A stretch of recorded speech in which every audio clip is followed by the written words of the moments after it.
You had a very successful career in your own business. What was going on in your life when you said, is this all there is? I loved every moment of it until the day I didn't. And in 2014, I just had this bubbling up of a new awareness of myself. I literally thought that I had checked off my list, achieve and to buy a home and be debt free and make money. And there was something inside of me that was missing. You should go to Maui. They said, in terms of like some encouragement, you took that step, you went to Maui.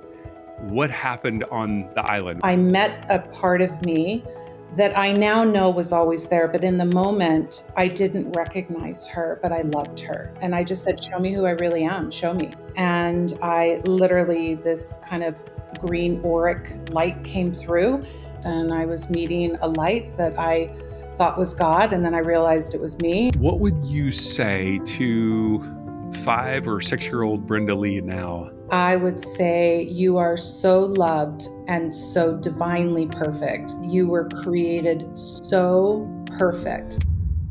She managed private jets for rock stars, royalty, and billionaires. But on a beach in Maui, success suddenly felt hollow, and the universe began to whisper her name. Brenda Lee Mattausch was raised with grit and ambition, and she mastered the art of control in a world that rewarded perfection. And yet one night, wide awake, she asked the universe, show me who I really am. And a surge of emerald green light filled the room, and in that instant, she met her higher self, the light she had been chasing all along. Now, the founder of Attuned Guidance, she helps others awaken to their divine remembrance. She's also a contributing author to our latest book, Awakened Hearts, Sacred Stories of Breaking Free and Rising Higher, and you will be absolutely inspired by her chapter. In this episode, you'll discover what happens when you remember who you truly are. I'm your host, David Trotter. Welcome to the Awaken Magazine podcast.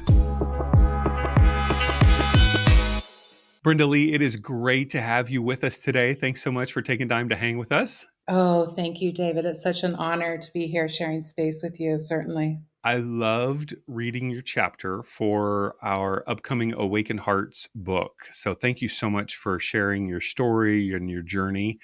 And you had a very successful career in your own business, but there came a point when you asked the question, is this really it? Is this all there is? And so I'm curious, maybe you can give us a quick backstory on what you did for 30 years, but also what led you to that moment. What was going on in your life when you said, is this all there is? Yeah, so thank you. So very quickly, I worked in private aviation. So I owned a company that managed private jets and chartered private jets all around the world for rock stars, iconic celebrities, royal families, and I loved every moment of it until the day I didn't. And in 2014, I just had this bubbling up of a new awareness of myself. And I started really asking bigger questions. I noticed that I didn't have alignment around me. And this isn't criticizing the people that were around me, but I didn't feel any commonalities because I was shifting and changing. And I literally thought that I had checked off my list to, achieve and to buy a home and be debt free and make money. And there was something inside of me that was missing. So it's at that time I started asking universe, seriously, is this everything? Because I'm just not really, I'm not really loving it anymore, and I'm good at it, but there has to be more. And in asking those bigger questions, I started to receive pretty good answers, even answers that I didn't understand, but they were answers. And that made me super curious. I know at one point, one of your friends said, you should go to Maui, I think is what they said in terms of like some encouragement. You took that step, you went to Maui. What happened on the island, which is just an incredible place. I think that's a magical place for anyone who goes there. Yeah, Maui's super special and still in my heart. And yeah, I told a friend, my head's going to pop off my shoulders. And he said, why? You have everything. And I said, do I? And he said, have you ever thought about going to Maui? And something was a yes, I have to go. And I was on Maui 3 days later. And on Maui, I was on the beach. I had just landed and I felt something happen within me. I met a part of me that I now know was always there. But in the moment, I didn't recognize her, but I loved her. And I had this awakening in front of like hundreds of people on the beach, and I was like the only one there. And it spoke to me in a energetic language, and I knew I belonged on Maui and that I was from Maui, as if I had spent a lifetime there, Mm. and something activated in me. And so it turned very quickly from a vacation of 18 days into a journey of why did I end up here and what is this island going to teach me about myself? Mm. Yeah, it was so powerful that I moved there 5 weeks later. That is crazy. I know when you said that in your chapter, I literally kind of gasped, like, "What? Are you kidding me? This is crazy." Yeah, I didn't even think. It was so instant. It's like, I have to live here. And so I had 18 days and it was heaven on earth to me. Every corner, every nook, every part of the island spoke to me. And then I flew home to Florida and I locked up my house. And 5 weeks later, I was living on Maui and I was there almost 7 years. You describe that as you began to live there, you started to have lucid dreams and meeting beings of light. And I'm curious, did you grow up with some sort of spirituality or faith that like allowed you to be open to those experiences, or was that new for you? Yeah, so I didn't grow up with any type of religion or spirituality. I actually didn't believe in any of it. I was pretty much a discerning little girl. At 6 years old, I could see everything. I could read people's body language, but nobody was teaching me what that meant. So I actually felt different. I felt Hmm. like something was wrong with me. I could tell when somebody was lying. I could tell when somebody was in pain. I could see that Hmm. they were hurting. And so this kind of turned me into a rescuer, right, for most of my life, and wanting to make sure that these individuals didn't feel pain because I had felt so much pain as a child, right? So that Hmm. kicked in. But the activation on Maui gave me a broader vision as to why I had had that childhood. I met a council of 12 and I just shot out of my body, which isn't really out of your body, it's happening inside, but we describe it as shooting out into the universe. Okay, let me just interrupt real quick because I'm curious. The first time this happened, like you were laying I down, was like. laying in bed, wide awake, going to bed, and all I had done is ask the universe, "Show me why I'm here." Is a couple weeks after I arrived on Maui, and I moved there at this point, and I just said, Mhm. "Show me who I really am. Show me." Because why did I just pick up my life and move here? I'm a rational businesswoman, and I'm still working my business on Maui, right? Because I'm remote. And I just said, "Show me." And I was wide awake in bed. And I literally, this kind of green auric light came through and it surged through my body. And I was up in the middle of the universe and I was meeting a light that I thought was God. And then I realized it was me and that I was part of that source creation. And there was an activation, and my council of 12 was there. And they kind of told me why I had gone through everything I had gone through from pretty much 0 to 49 years old. And it all made sense why I was on Maui. So it was a pretty incredible experience. And I wasn't scared, and I wanted more. And so that's the first time you had had some sort of encounter like that.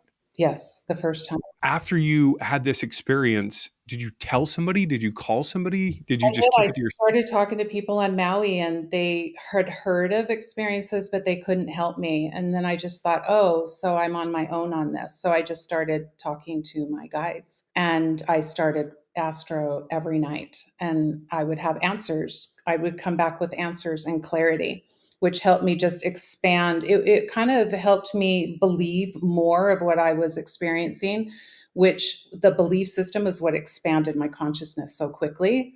Say that part again. The belief system helped you expand your consciousness so quickly. What do you mean, your belief system? Yeah, because for most of my life, I wanted scientific proof of everything. And I really didn't buy into politics. I didn't buy into religion. I just didn't believe any of it had any added value to the collective of humanity. I Hmm. wanted to talk about deeper things that have emotion and that we care about. And I couldn't meet people. Everybody just wants to talk about the news, right?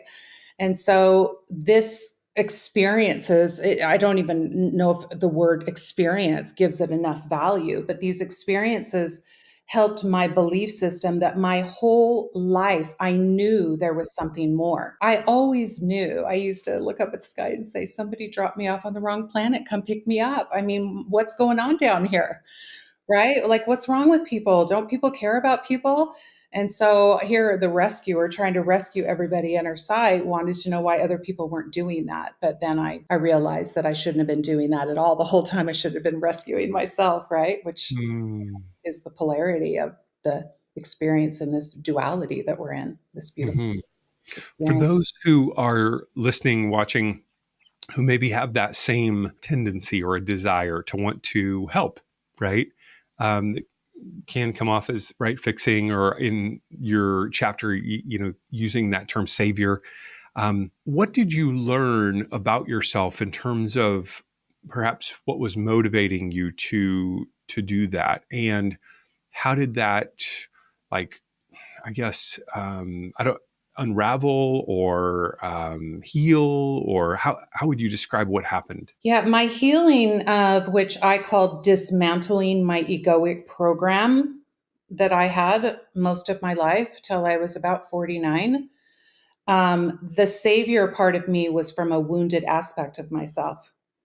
And so that wound, I was attracting people with the same wound that needed rescuing, right? But in the moment, I didn't understand that because I was in that, that mind program that keeps everybody in the 3D.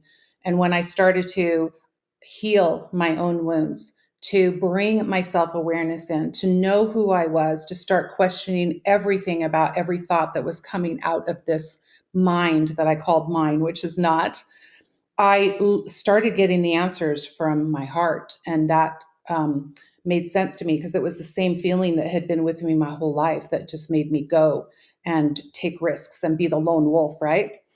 And so it happened pretty quick. I was able to dismantle my program very quickly. And then I was no longer attracting people that needed me to save them, which was a most refreshing thing to witness that people were coming to me already healed. And maybe they had some triggers and some little things, but they weren't matching that energy because I had transmuted it. Hmm. That process of healing, did you find that that was taking place primarily with your guides as you were going through these astral projection experiences, or were there some other resources, whether it's books or other spiritual leaders that helped you in that process? I wish my guides would have done all the healing for me, but it just doesn't work that way. It just doesn't work that way. You have to do the inner work, right? And so, yeah, I mean, if I were to come up with two books, Untethered Soul and The Four Agreements, those were probably the only two books that I read that actually spoke to me and had me hold myself accountable, right? And Untethered. once, yeah, and once I held myself accountable, I just started getting triggered left and right. I would say I'm going outside universe, so trigger me because I want to see myself in everybody and I want to clear this. And so it would happen really super fast. I was no longer projecting outward of opinion. I was grabbing everything like a holographic message from the universe helping me. And maybe my guides had something to do with that. But anytime I would ask them for help, they would tell me, you have to do the work. And then when I would do the work, they would show me why I did the work. That was the reward of Mm. why I did the work, why I had gone through my childhood, why I had been the way I had been. The reward came after I did the clearing, and it was an instant gift, an instant clarity, right? One of the things that you share in your chapter is that part of your life, um, although you're very successful in terms of your business, you did, I guess, looking back, see that you were triggered often. And we're all triggered, right, by different things. But what did you find that was a pattern for you in terms of being triggered?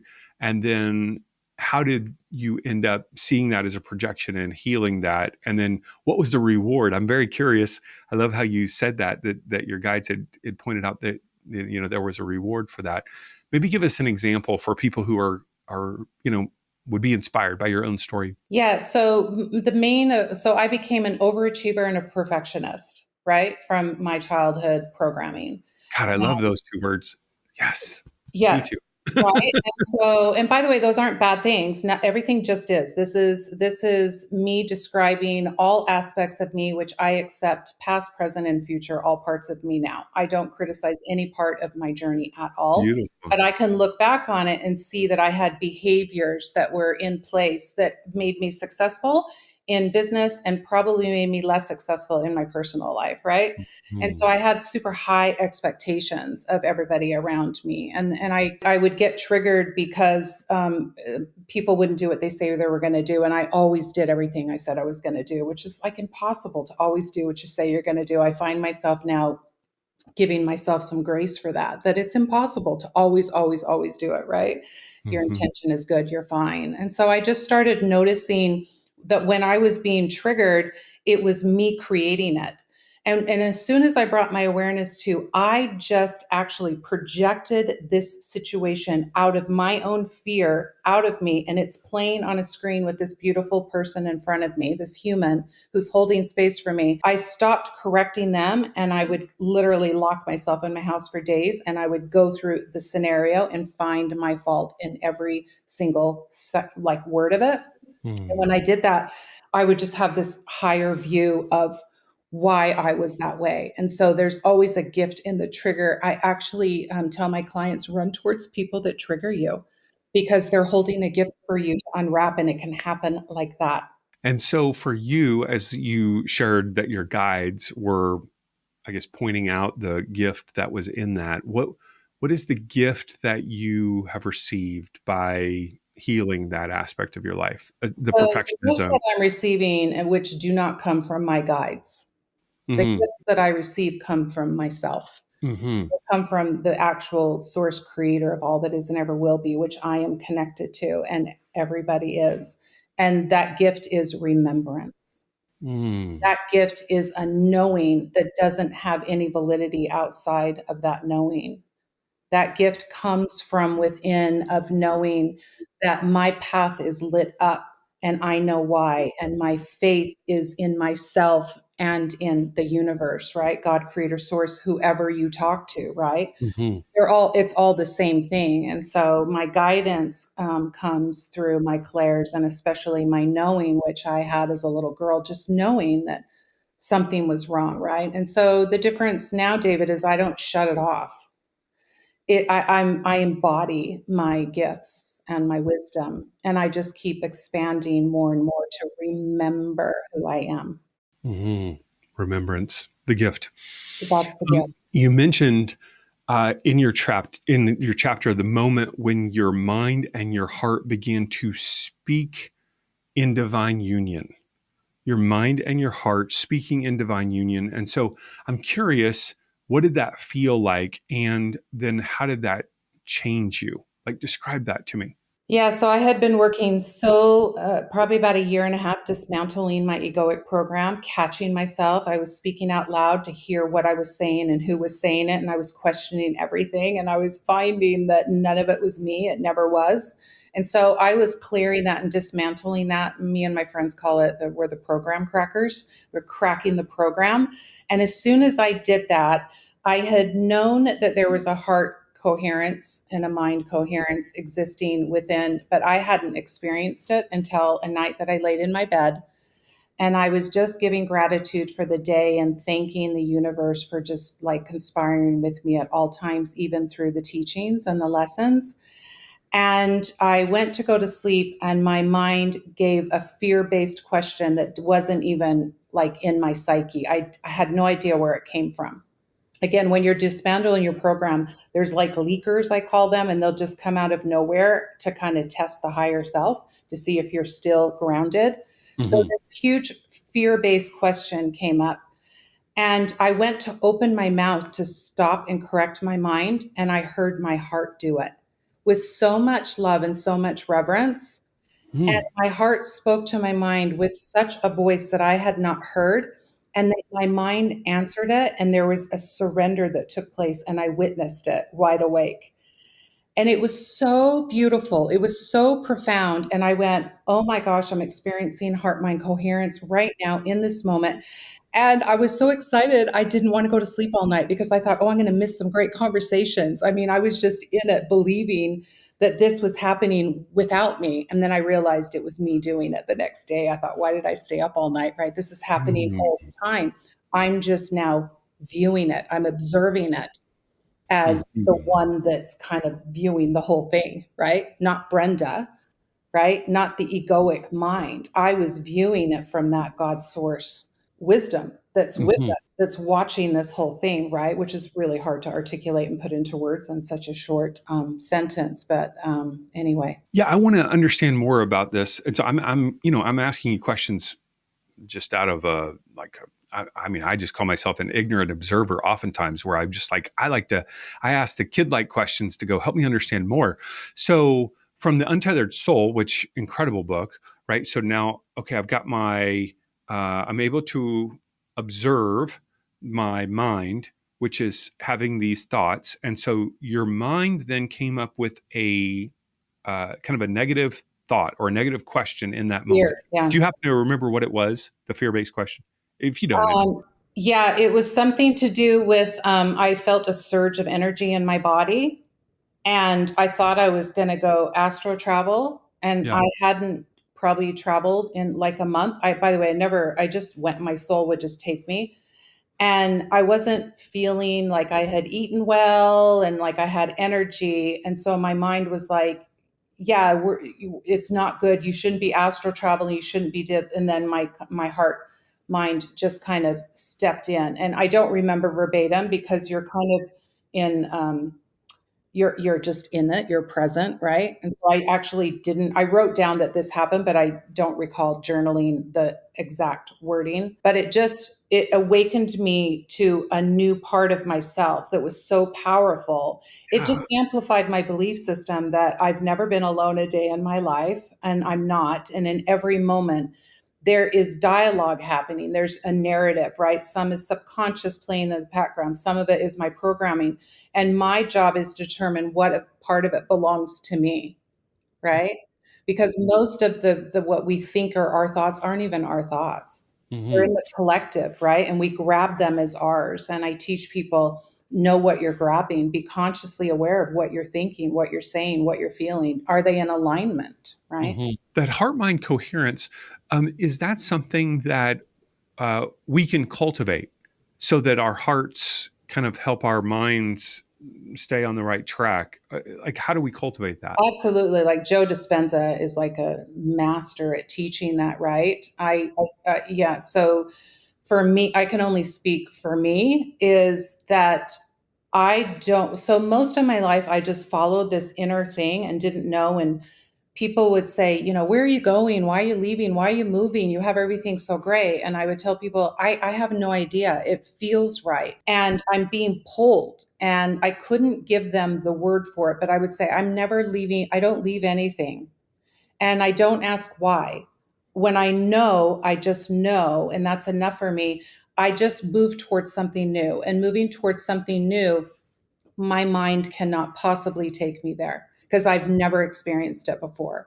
And so anytime my mind tries to come in to warn me about something I've never tried, I just don't tolerate it because I tell it, you have no idea. We haven't been there. So this is not my thought. I don't know whose thought this is, but I haven't even tried that yet. I haven't done it. So you have no opinion, right? I know it's not me talking. And so I just follow what feels right, and it's a knowing. It's you can't put, it's like music. I hear a serenade of music that only I can hear, like a dog's whistle. When you blow the whistle, only the dog Mhm, can hear it. That's mhm, that's what it's like. It's so delicious. And mhm. it's personal. Each person has their own way, right? Somebody else's wouldn't look like mine. So people need to investigate and start asking their heart questions and not their mind. I was just going to ask you, how do I find my song? How do I find that thing that helps guide me, or that I know that this is where I'm being pulled to? Like, how do I find that? Yeah, so you don't have to find it, it's already here. You just have to make space to honor it, right? Hmm. And so the world is chaotic and noisy, and everybody's scrolling and working and in the grind. And I was there, right, for years, thinking I had to go and do and make more. And so you have to reach a point where you start asking bigger questions that has nothing to do with the news, politics, the collective, your neighbors, or even your friends.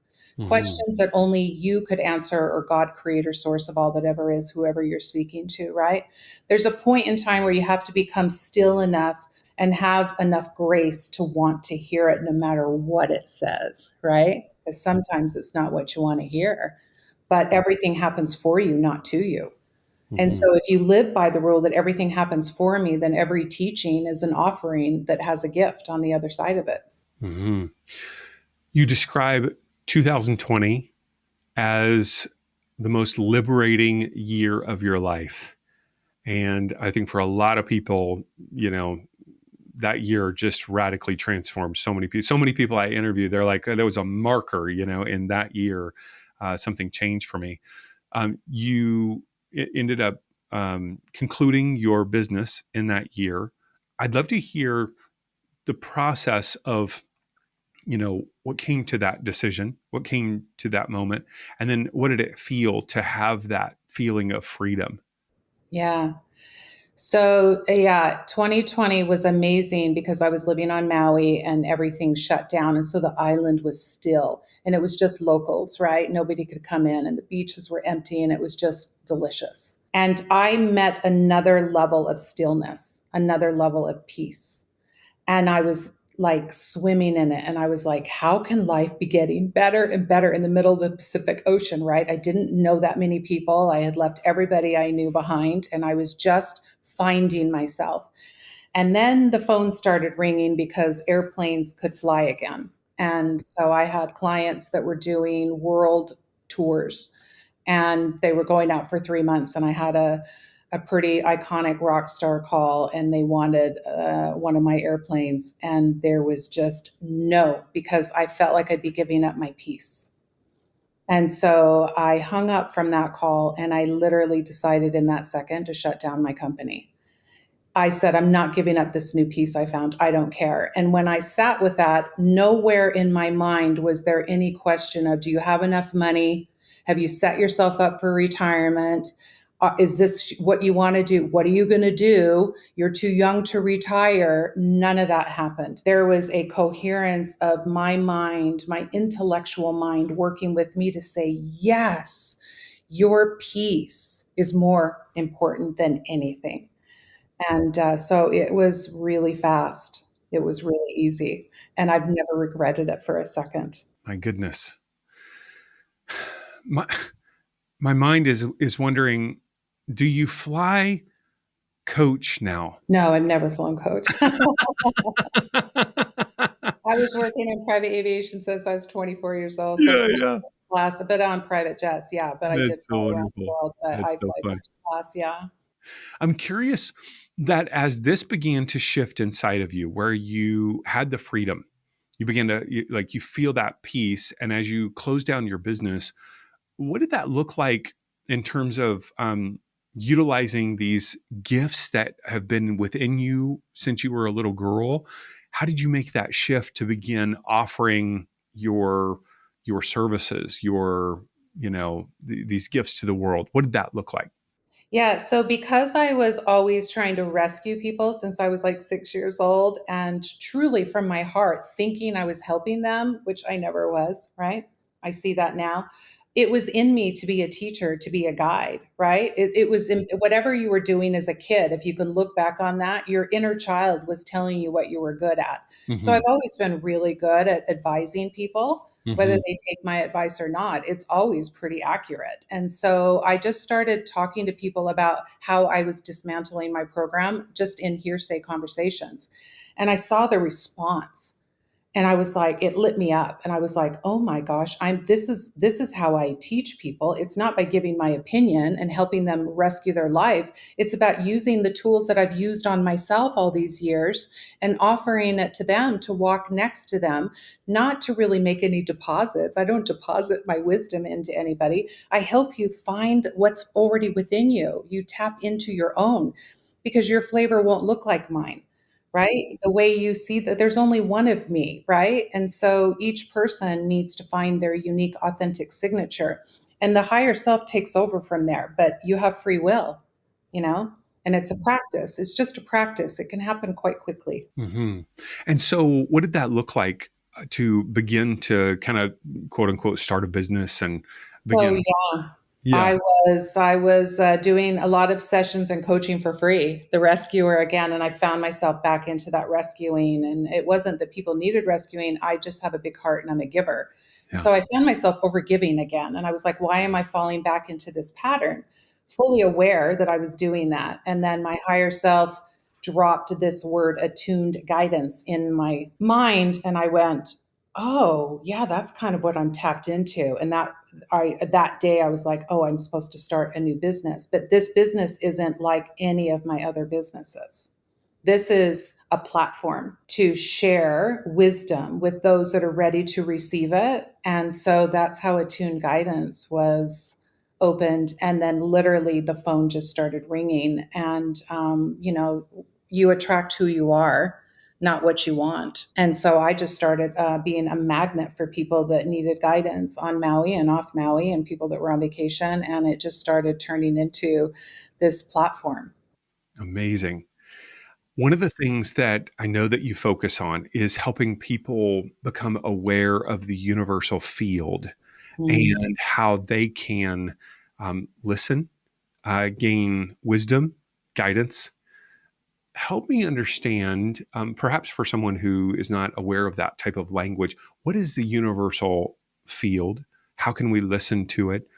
What is the benefit? Like, just take me through a short master class. Yeah, so the universal, the quantum field, the unified field, the source, the divine field that we all come from, that we exist in here in what we call the matrix, right here on Gaia, it's alive. It's full of energy and wisdom, and it's our birthright to tap into it.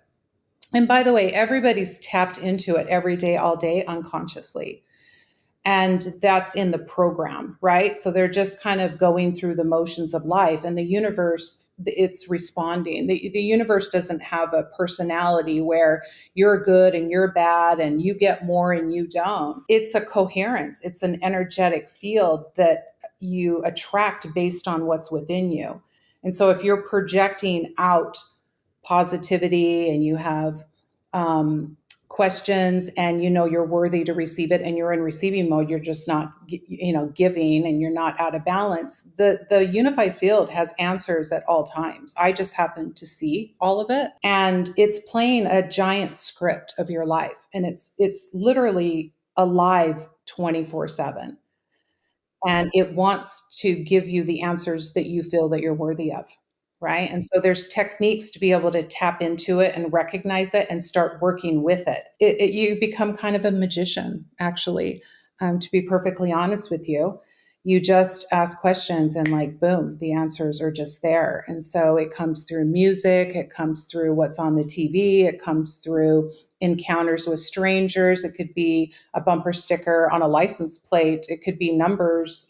It's happening all the time. How did you help yourself be able to see that? You said, "I just see it," right? Did that happen immediately as you started having these encounters on Maui, or was it something you cultivated? No, I've seen it my whole life since I was a little girl, but I turned it off because I thought something was wrong with me. Because I would tell people, hey, XYZ, or you need to do this. And they'd be like, how do you know that? You don't know anything. You're just a dumb kid.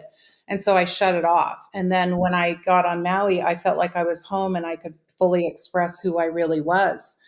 And so I tolerated a lot of bad behavior in my adulthood because I could see the patterns, but I didn't want to hurt anybody's feelings. And so I just got rid of all of that. I don't really consider anything that I say with ill will or bad intent. And if it hurts somebody's feelings, it's triggering them and it belongs to them and they're going to receive a gift from it. So I had to really open up myself to be fully authentic. So when I started dancing with the universal field, my conscious awareness opened up to where I could see what's already there. So it's our awareness that can see. Really all we are, David, is awareness. We think we're this body and working hard and doing everything, but this is our beautiful vessel in which our awareness can interact with the world however we want to, however we decide. We can change it, we can be fluid with it, it's unlimited.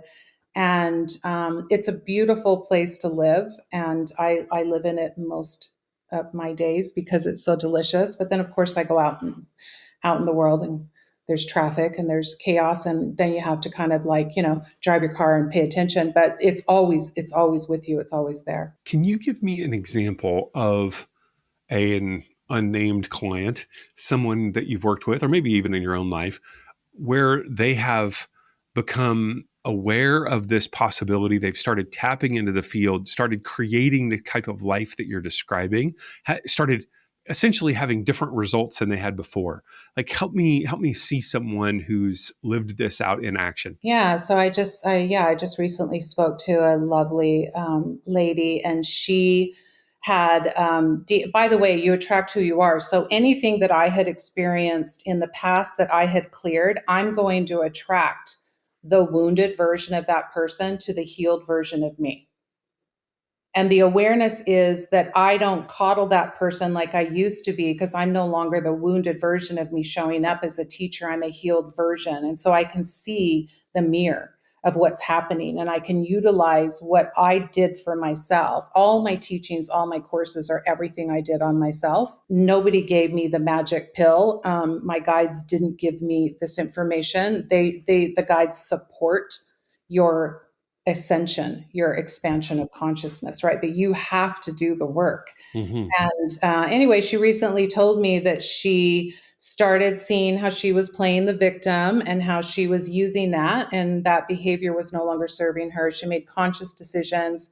I can see where she's trapping herself. I have the ability to see what people don't tell me. And Mm-hmm. so I can bring that into their awareness. And she had great success. She's dismantled most of her program. She's quite young too. She's under 30, which is amazing to have awakened people at that age. And she's now started to manifest the life that she wants. And so we gave her visualization techniques that she can visualize that and start feeling it. And because, yeah, you have to become what you want to attract what you want. Mm-hmm. Mm-hmm. Talk to me about who you primarily serve. I know you said, you attract who you are, but I'm curious, do you have a certain demographic of individuals or a certain challenge that people come to you with? Yeah, it's kind of, I get a lot of new people, but the majority of people that have kind of been coming up lately are people that don't know how to set boundaries, right? And Mm-hmm. even I'm 60 and people at my age that just don't know how to set boundaries. Mm-hmm. And boundaries are so crucial to to be able to create what you want. And another thing is the belief system.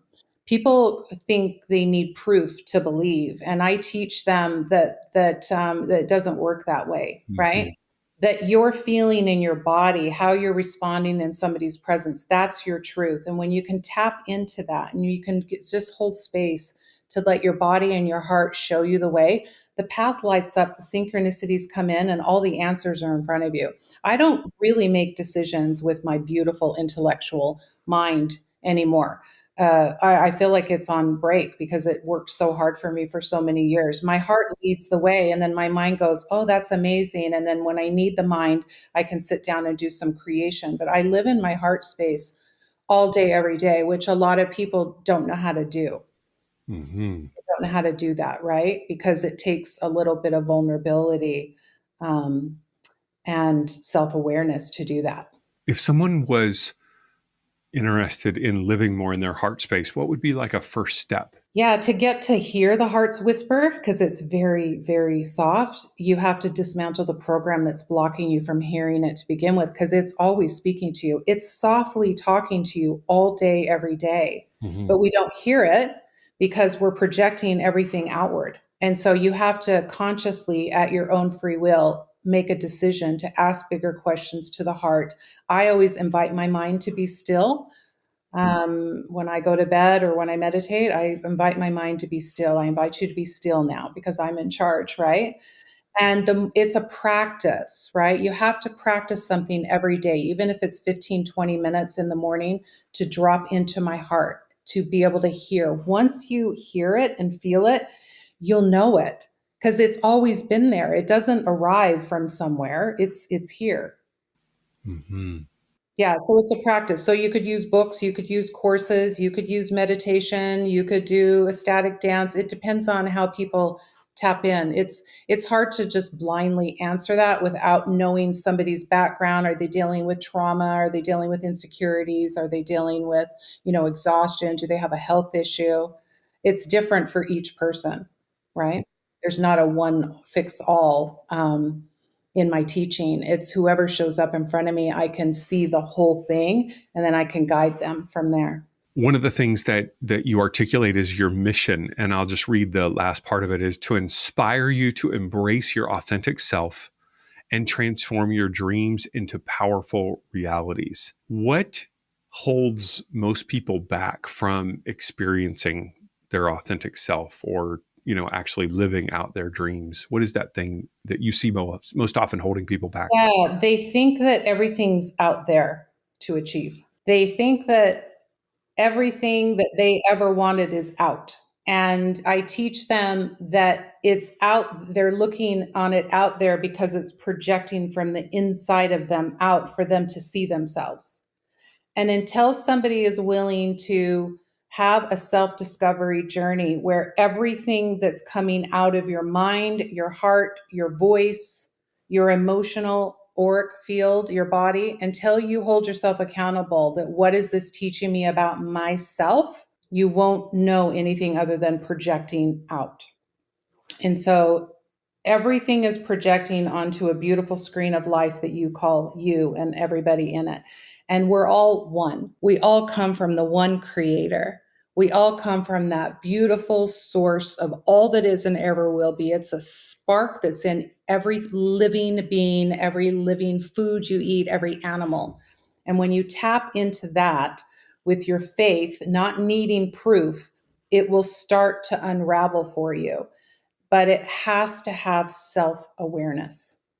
It must have self awareness. And so that's your authentic signature, is to discover and remember who you are without anything in the outside world. Powerful. I know you offer one-on-one coaching. You also do business coaching, team coaching, but you have 4 courses that you have on your website that I walked through each one of them, just discovering them, watched the video on one of them. It was great to feel your heart in that. The courses, and I'm just going to read them, and I'd love to hear just a few minutes about each one, that how that might be helpful for people. One is on mastering triggers, which I think we could all benefit from. Your vibration matters, mirror reflections, and then signs and synchronicities. So maybe start with mastering triggers. What could we learn from your course on that subject? Yeah, these courses were all designed based on the tools and techniques I used on myself. And I was using them in courses, and I realized that I was giving, if I put all 4 of those in one session in an hour, it's overwhelming to Right. people.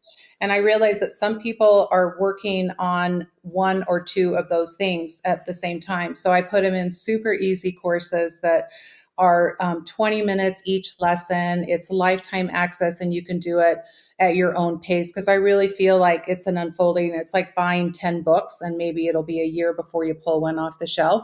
But in that very moment, you'll know that that's the one you need. So, Mastering Triggers teaches you that every trigger is giving you a gift, it's offering you an expanded awareness of yourself. And you can't reach that pivotal point without going through the shadow of that trigger. And the person in front of you is the greatest person holding space for you. Even if they're not receiving the gift, you can, right? And then Your Vibration Matters really teaches that you attract who you are, not what you want. And you have to become the version of you that you want internally. And then, by the way, when you close some doors of who you no longer are, you don't have to force the doors open. They're already there. They're all in front of you. You just don't have the conscious awareness to see them, but they're always open. There's new trajectories at any given moment of the day for you to change your vibration. And then you're just a magnet for everything that you desire in here. from the heart, right? And then mirror reflections is amazing because you discover who you are through others because we're all one. We're all looking at a version of ourselves, past, present, and future, which are all playing out simultaneously, by the way. And so you'll discover through mirrors that when you're in front of somebody, just witness them, honor what they're saying to you, really learn to listen because there's a gem in there, right? There's a version of you that's actually speaking to yourself, right? And that's hard to grasp for a lot of people until they witness it for the first time. And then it's like, boom, they get it. And the last course is Signs and Synchronicities, really decoding the language of the universe, how the unified field is speaking to you 100% of the time through everything. And it's magical, and you can tap into it. And so I designed a course to give people the awareness, because if they have the awareness of what to look for, they'll start to work on their belief system. And once you have a belief system, the universe has to show up for you. It must conspire with you. It's just, is it conspiring with you consciously or unconsciously? And I would also, as I remember, these courses are very affordable. Yeah, yeah, I put the courses, I think right now they're $27 for lifetime because they're some are, long term, you can take it at your pace, and some are 5 weeks to really just get your awareness open, to get the field to start. Because Signs and Synchronicities, you just wanna tap in, tune in, and turn on at all times, like Abraham Hicks says, right? Get tapped into the quantum because there's a 5D conscious awareness that it's our birthright to live through, right? And it's a practice to get there. But you start to remember who you are only through this conscious awareness. And that only comes from self discovery and deep, deep contemplation of what it is you truly desire. And you don't really know what you want, David, until you start really analyzing everything that you don't want to experience. And I don't mean that in a bad way.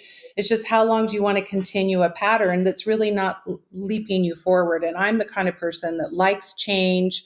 I like evolving and I like expanding. And so, it's perfect for me to teach this because I love it and I live it. What would you say to 5 or 6 year old Brenda Lee now if you were able to speak to her heart way back then, knowing what you know now? What would you say to her?